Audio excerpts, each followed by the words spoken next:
ladies and gentlemen, to my Smackdown review. Yes, I'm doing the reviews now. I hope you enjoy my new intro. I'm not sure if you're going to like it. I'm hoping you guys do. I did try very hard with it.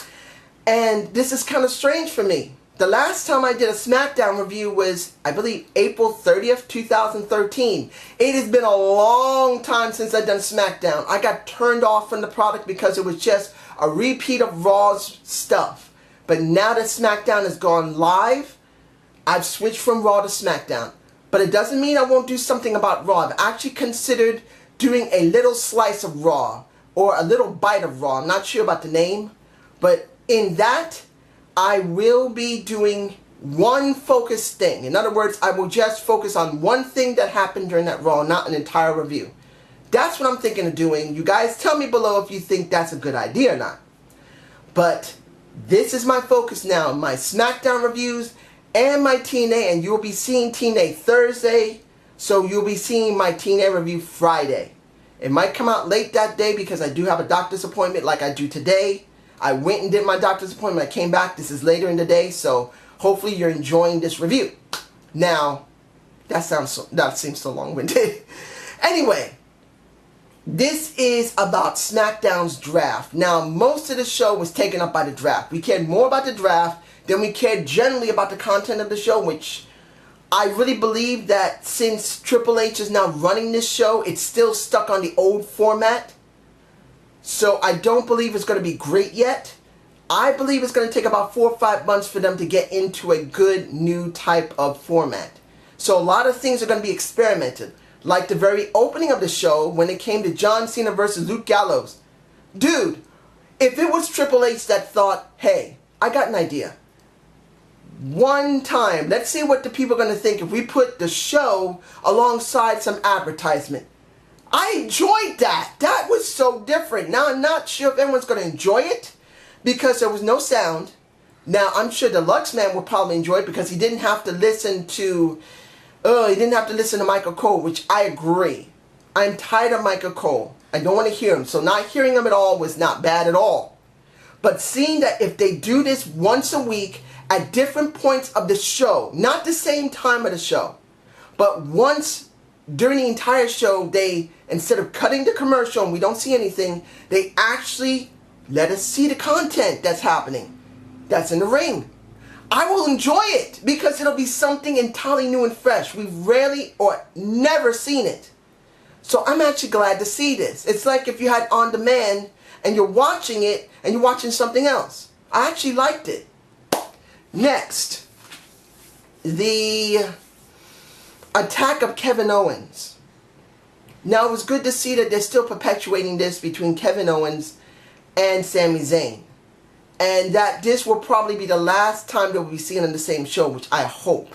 Because they have gone too far with this between them. They need to split them off. And now that Kevin Owens is on SmackDown and Zayn's on Raw, it works perfect except for Battleground, which they will be seeing each other this Sunday. I'm glad it happened. I'm glad it's over with. Now, the match between Darren Young and Zack Ryder versus The Miz and the... Oh, excuse me. Eyes are itching like crazy. The Miz and Rusev. I am very happy to see that the crowd is really going for Darren Young. They love them Ryder. They love Easy Ryder, Zack Ryder. But Darren Young is getting a strong following. I am so glad they paired him up with Mr. Bob Backlund. The Backlund effect. I may call it that if it catches on even more. The Backlund effect is in full force, ladies and gentlemen. And seeing that the cross-faced chicken wing is being used by Darren Young makes me incredibly happy. As long as they keep them together, as long as they're working together, it is important to see this. I'm glad to see this. I wasn't sure of how Sasha Banks and the Charlotte was going to interact with each other when it came to Dana Brooks and Charlotte versus Sasha Banks. We're not going to see Sasha with anybody until Battleground. She's got to pair herself up with somebody. And in the end, Charlotte won. My feeling is the best person for her to be paired up with will be, you have to believe that this is the right thing to do. Sasha Banks and Ric Flair versus Dana Brooks and Charlotte. This would be the best thing to do, unless you're going to bring back Nikki Bella, which I think might be the wisest thing to do, other than Ric Flair, because we don't know where Nikki Bella is going because she has not been stated yet. Unless I missed it, I could have missed it, I don't know. You guys can tell me below if I missed Nikki Bella's position on Smackdown or Raw. But essentially, that would be one of the two people that I would want to see. I would love to see the Nate go up against his daughter. I would love to see, well, I know this is stretching it, it is Nikki Bella versus them, because she's been gone long enough that people want to see her. Even if she is not that great, she still has not been seen for a while, and people will be glad to see her. I'm glad. So the show was okay. It wasn't great. It was okay.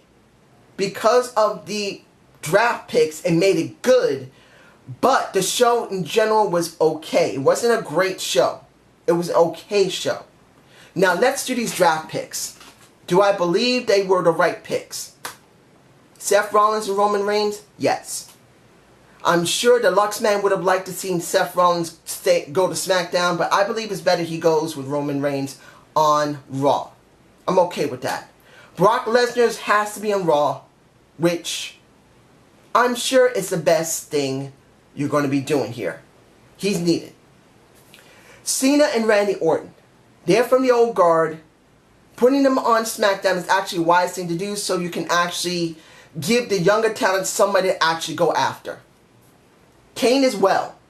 And that's kind of a question with Kane because he tends to bury people along with John Cena and the Randy Orton. But let's just hope they don't bury people too badly. This is not about all three of them. I would have liked to see Becky Lynch go to Raw and Sasha Banks go to SmackDown. I'm saying this right now.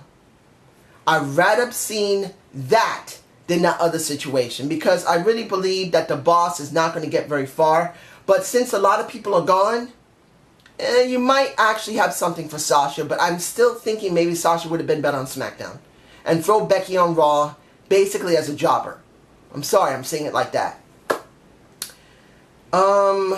Let's see. I'm kind of confused, because Darren Young is going to be on Raw, and Zack Ryder is going to SmackDown. Rusev is on Raw, but The Miz is on SmackDown. Now, you saw something going on with The Miz with Darren Young for the IC Championship. And you saw something going on with SmackDown, well, not SmackDown, Zack Ryder with Rusev with the US Championship. So the problem here is what's going to happen in Battleground. If both of them win their respective titles, in other words, Rusev loses the title and The Miz loses the title. So then the IC Championship will go to Raw and the US Championship will go to SmackDown, which basically I think would be the wisest thing to do. The second show should get the US title and the main show should get the IC title. That's what I believe is wise to do.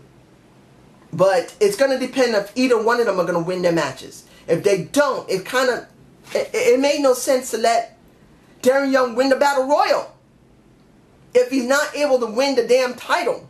But then you can't have two mid-card titles, undercard, because we don't know if the world title or the World Heavyweight Championship is going to be on SmackDown, which it seems like it will be. But until we know, this is what we got. So it's very confusing what's going to happen with Zack Ryder and with Darren Young and Mr. Bob Backlund. And the Backlund effect is in full effect. Have to say it. Nia Jax is going to Raw, which I am so glad. I want to see her destroy those freaking women. ADR is going to SmackDown, which is alright, because Kalisto is going to be there, so you're going to have two luchadors there. Sin Cara is going to Raw, so Hunico is getting some recognition that he deserves, unless he's going to be a super jobber. Let's just hope that he does something. The Shooting Stars are on, I believe, Raw, which is understandable. They just came into it. And the Vaudevillains and the Ascension is on SmackDown. Neither team was getting over. The Vaudevillains barely had anything to do. as well as the Ascension were buried beyond recognition. It was just nothing for them to do. So hopefully on SmackDown they'll both have better work. Naomi, I have to put her face in front of my face. If I don't put my face with her face over it, I'm going to be angry. Because she deserves to be recognized. She's finally going to SmackDown, where I hope they give her the shine she deserves, because she has not received no freaking shine.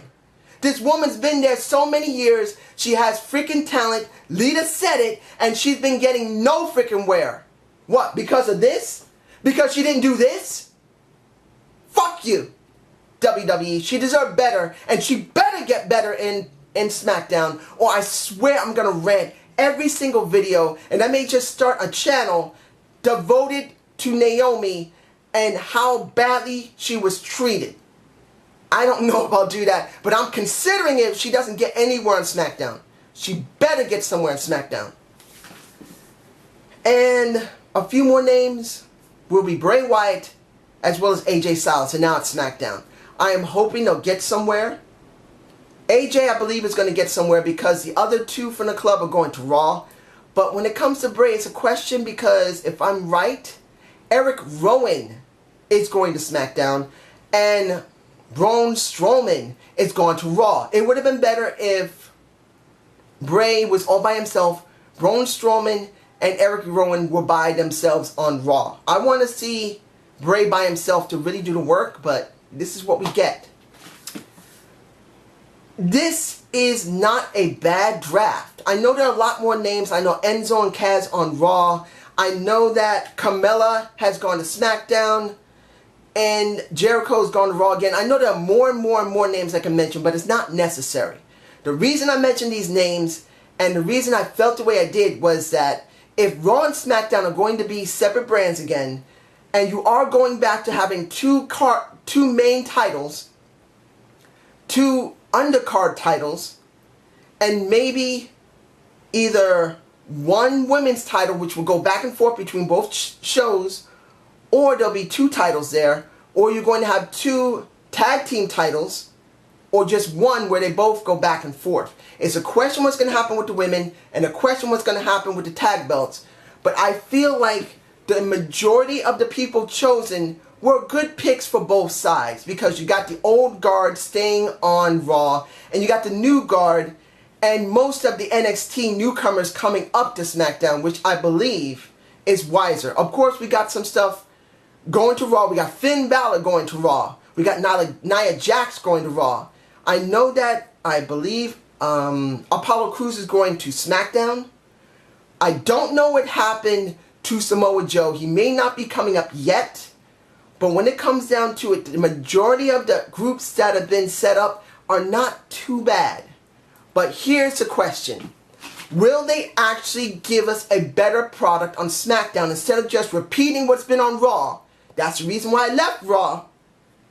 I mean, the reason I'm getting frustrated because when I stopped doing SmackDown in 2013, I couldn't stand seeing the Raw repeats. The Raw rewinds turned me off every single fucking day. Now, if they do show a small snippet on Raw, fine. But it's got to be once or twice. If they show Raw rewinds all the time, I'm going to get turned off even though SmackDown is live. SmackDown is supposed to be its own entity. It must have its own identity and not care 100% about what's going on Raw unless it impacts them. Now, if it does impact them, like if they're going to have someone from Raw come over into SmackDown, I understand. But if they start doing Raw rewinds every time and make it really lengthy, I will get turned off because Raw is 3 hours and SmackDown is 2, and you spend 8 to 10 minutes doing a Raw rewind, it will make me angry. So, please, Triple H, cut the Raw rewinds down to almost nothing or don't do Raw rewind at all. Focus on SmackDown. This is what I want and this is what I hope for the show. So I hope you enjoy this first SmackDown review in 3 years and 2 months. Or is it 3 years and 2 months? No, 3 years and 3 months. I hope you have a good day, have a good night, and watch my TNA review. I will be getting it out as soon as possible. Peace!